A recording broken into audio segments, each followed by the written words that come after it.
여러분, 혹시 일경원이라고 하면 어느 정도인지 감이 오시나요? 하루에 1,000억씩 쓴다고 해도요, 274년이 걸리는 어마어마한 액수입니다. 요즘 엔비디아 시가총액이 우리 돈 4,800조 원쯤 되니까 엔비디아가 2개 있는 셈인 거죠. 그런데 무려 5경 원이라는 빚을 지고 있는 나라가 있습니다. 바로 미국입니다.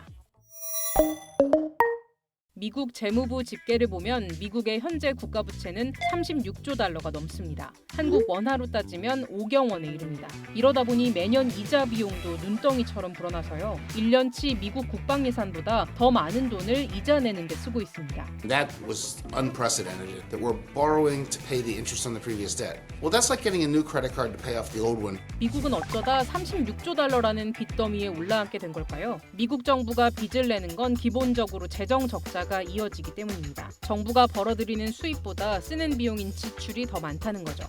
미국 부채 문제가 뭐 어제 오늘 일인가 싶잖아요. 그런데 워싱턴 포스트가 최근 미국의 국가 부채가 늘어난 과정을 소개했는데 흥미로운 부분이 있었습니다. 2001년 이후 엄청난 속도로 재정 적자가 불어났다는 겁니다. 이 기간 전쟁과 금융위기, 코로나 팬데믹이라는 국가적 위기가 있었지만요. 역대 정부마다 감세를 했던 것도 원인 중 하나라는 게 워싱턴 포스트 분석인데요. Back into our country, and that means jobs, and it means really the formation of new, young, beautiful, strong companies. 그 결과 미국이 2차 세계대전 당시 수준의 빚을 떠안게 됐다는 겁니다. 국제신용평가사 S&P와 피치에 이어 지난달 무디스까지 최고 등급이던 미국의 국가신용 등급을 한 단계 낮춘 이유도 여기에 있습니다. We need to honestly fix Social Security, which is headed towards insolvency. Same with one of the trust funds in Medicare.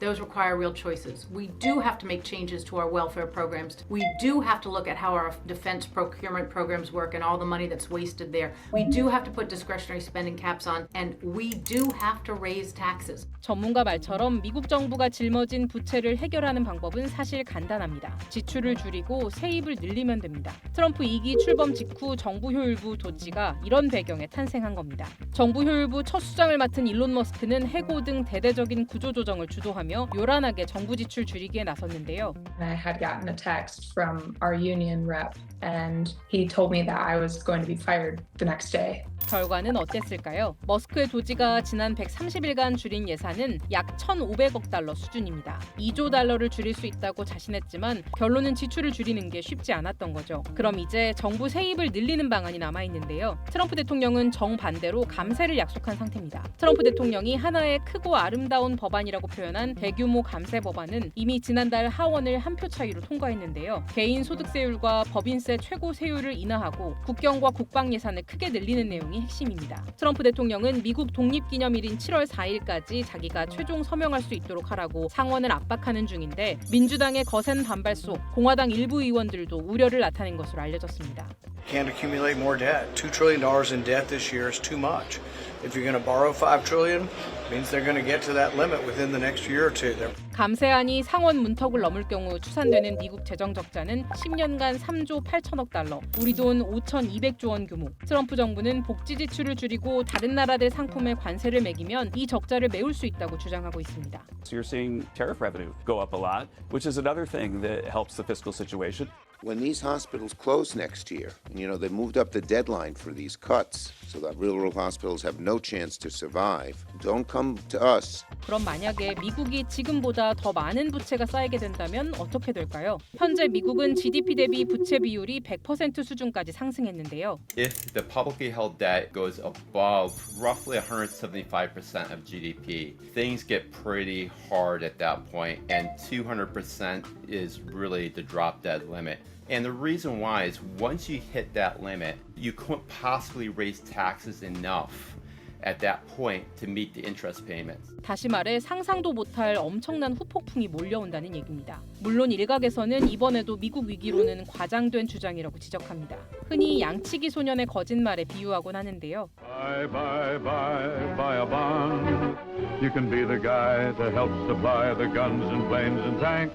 미국은 달러를 가진 기축 통화국이기 때문입니다. 그래서 마음 놓고 국채를 찍어내서 돈을 조달할 수 있는 거거든요. 그동안 빚을 갚지 못해 디폴트, 즉 채무 불이행에 빠졌던 중남미 국가들과 달리 외환 유동성 위기에 취약하지 않다는 거죠. 그래서 디폴트는 사실상 없을 거라는 설명입니다.